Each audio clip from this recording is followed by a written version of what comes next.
रक्षित की गाड़ी से जुड़े इस मामले में अब कहानी बेहद बड़ा मोड़ लेने वाली है। एमपी पुलिस इस केस में रक्षित भारद्वाज को गिरफ्तार कर लेती है, जिसके बाद पूरे परिवार पर दुखों का पहाड़ टूट पड़ता है। सीरियल तुम देना साथ मेरा में अब एक बेहद धमाकेदार ट्विस्ट देखने को मिलने वाला है। आने वाले एपिसोड में आप देखेंगे कि अपराजिता को आखिरकार होश आ जाता है। होश में आते ही वह सबसे पहले ललित की सच्चाई सबके सामने उजागर करने का फैसला करती है। वह पुलिस को बताती है कि इस पूरी साजिश के पीछे असली गुनहगार ललित है। इतना ही नहीं, वह ललित को गिरफ्तार करवाने की पूरी कोशिश करेगी और बेगुनाह रक्षित को जेल से बाहर निकालने के लिए हर संभव कदम उठाएगी। लेकिन सबसे बड़ा सवाल यह है कि आखिर अपराजिता के हाथ वह सबूत कैसे लगेगा जिसकी मदद से ललित का सच सबके सामने आएगा।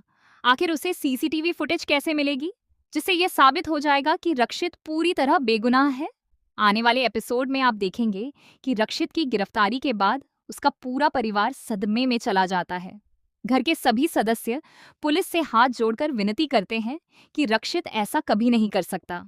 वह एक ईमानदार और नेक इंसान है, लेकिन पुलिस किसी की एक नहीं सुनती और सबूतों के आधार पर रक्षित को गिरफ्तार करके अपने साथ ले जाती है।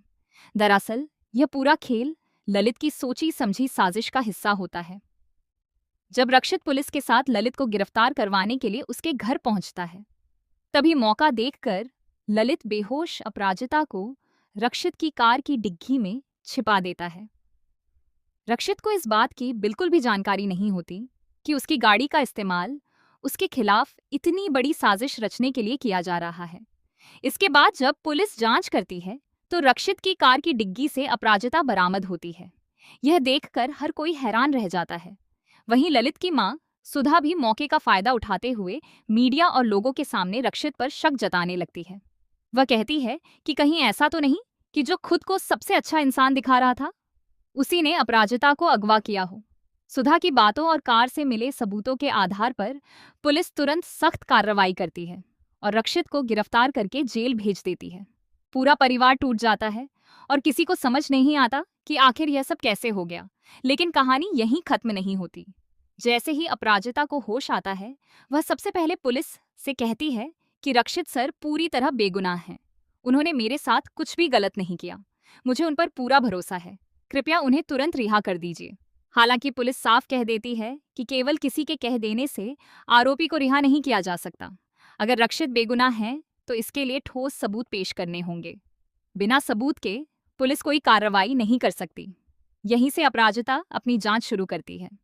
जब वह घटनास्थल के आसपास पहुंचती है, तब उसकी नजर ललित के घर के बाहर लगे सीसीटीवी कैमरे पर पड़ती है।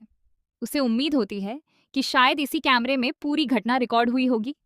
जब सीसीटीवी फुटेज निकलवाई जाती है तो उसमें साफ दिखाई देता है कि ललित एक बड़ा बोरा उठाकर आता है और उसे चोरी छिपे रक्षित की कार की डिग्गी में रख देता है। इसी बोरे के अंदर बेहोश अपराजिता होती है।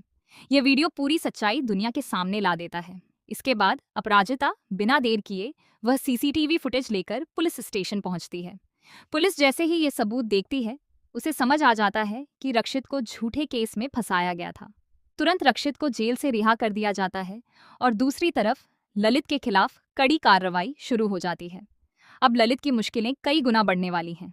उसकी हर साजिश का पर्दाफाश हो जाएगा और उसे अपने किए की सजा भी भुगतनी पड़ेगी। इतना ही नहीं, हालात ऐसे बनेंगे कि उसे मजबूरी में तलाक भी देना पड़ेगा। अब देखना बेहद दिलचस्प होगा कि ललित अपनी इस मुश्किल से कैसे निकलने की कोशिश करता है या फिर कानून उसे उसके हर गुनाह की सजा दिलाएगा। अब आने वाले एपिसोड में जबरदस्त ड्रामा, बड़े खुलासे और कई चौंकाने वाले ट्विस्ट देखने को मिलने वाले हैं। आप इस धमाकेदार ट्रैक को देखने के लिए कितने एक्साइटेड हैं? हमें कमेंट करके अपनी राय जरूर बताइए। ऐसी ही लेटेस्ट टीवी सीरियल अपडेट्स और आने वाले ट्विस्ट की सबसे पहले जानकारी पाने के लिए हमारे चैनल को जरूर सब्सक्राइब करें।